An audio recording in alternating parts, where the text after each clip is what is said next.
Hello दोस्तों, VK ज्ञान centre में आपका स्वागत है। आज हम एक वीडियो लेकर आए हैं दखिल खारिज से रिलेटेड। दखिल खारिज से रिलेटेड हम बहुत सारी वीडियो बना चुके हैं। तो आप अगर आपको समस्या आ रही है दखिल खारिज से संबंधित, तो आप दखिल खारिज से संबंधित आप पिछले वीडियो में आप जाकर देख सकते हैं।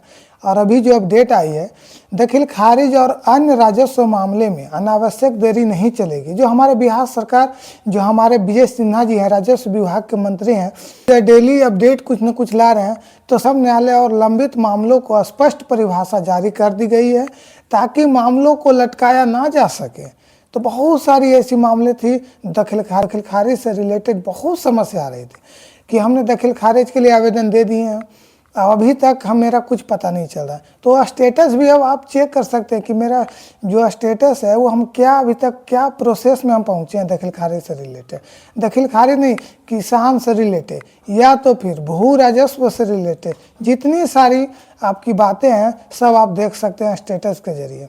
जो दखिल खारिज के लिए आप आवेदन किए हों, परिमार्जन प्लस के लिए आप आवेदन किए हों या के लिए आवेदन किए हों, जो के लिए भी आवेदन किए हों, उसका स्टेटस आप देख सकते हैं।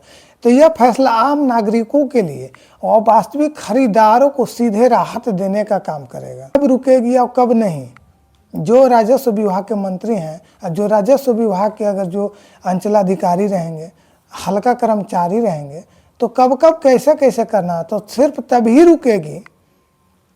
आप स्पष्ट जान लें, जो राजस्व कार्यवाही कब रुकेगी। कहने का मतलब हुआ कि हम दखिल खारिज के लिए आवेदन देते हैं तो कोई ना कोई जो है DCLR से आवेदन दे देता है या तो CO साहब ही यानी अंचलाधिकारी के पास आवेदन दे देता है, तो मेरा जो है काम स्थगित कर दिया जाता है। तो अब ऐसा चलने वाला नहीं है। स्पष्ट रूप से बोल दिया गया है कि राजस्व कार्यवाही तभी रुकेगी जब सक्षम न्यायालय का स्पष्ट स्थगनादेश हो। स्टे अंतरिम आदेश नहीं है तो प्रक्रिया जारी रहेगी। कहने का मतलब हुआ अगर कोर्ट से स्टे आ जाती है तभी आपका जो है जमीनी के मामले में रोकी जाएगी, वरना आपका जो कार्रवाई है वो जारी रहेगी। बिना कोर्ट आदेश के दखिल खारिज को लटकाया नहीं जाएगा। कहने का मतलब हुआ अगर आप दखिल खारिज से रिलेटेड काम करवा रहे हों, अगर कोई है जो CO के पास या तो अंचलाधिकारी हो या तो आपका हल्का कर्मचारी हो उन्हीं के पास, या तो जनता दरबार हो उनके पास आवेदन दे दिया जाता है, या तो थाना के पास आवेदन दे दिया जाता है, और आपका जो है वो मोटेशन हो दखिल खारिज उसी पंजी 2 जो आता है रिलेटेड, ज़मीन से रिलेटेड बंटवारा हो, उत्तरा नामांतरण हो, या फिर उत्तराधिकारी बंटवारा हो, उत्तराधिकारी नामांतरण हो, कोर्ट का आदेश हो। और जब तक कोर्ट का आदेश नहीं आएगा, जब तक आपका दखिल खारिज का मामला जो है लटकाया नहीं जाएगा। इससे जमीन से जुड़े मामलों का समयबद्ध निष्पादन होगा और खरीदारों को राहत मिलेगी। तो आप स्पष्ट रूप से जान लें कि कोई भी अगर आवेदन दे देते हैं तो आपका दखिल खारिज के मामले में आपका कागज नहीं रुकेगी। जब तक वह कोर्ट के स्टे जारी ना हो तब तक आपका नहीं रुकेगी। तो कब माना जाएगा मामला लंबित है?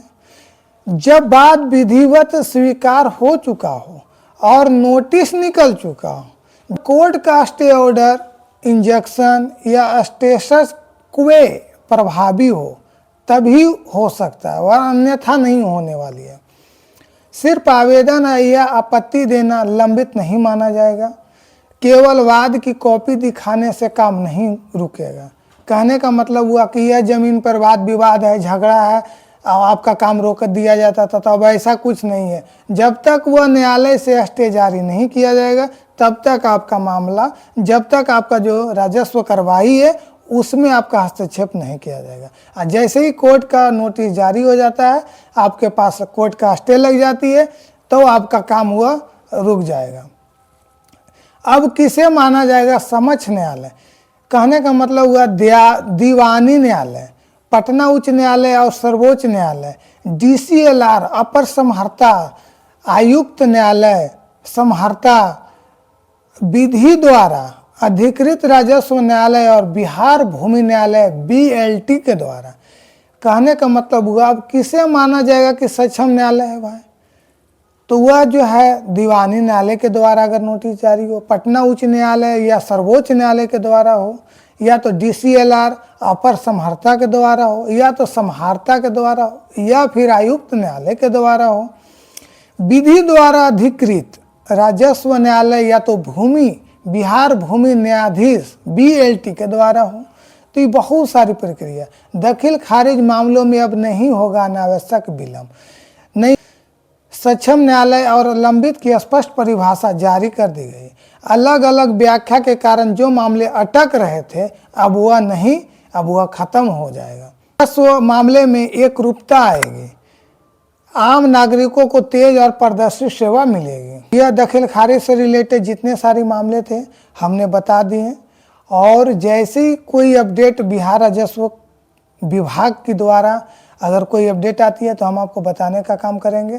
इस वीडियो में आज तक इतने ही, फिर मिलेंगे।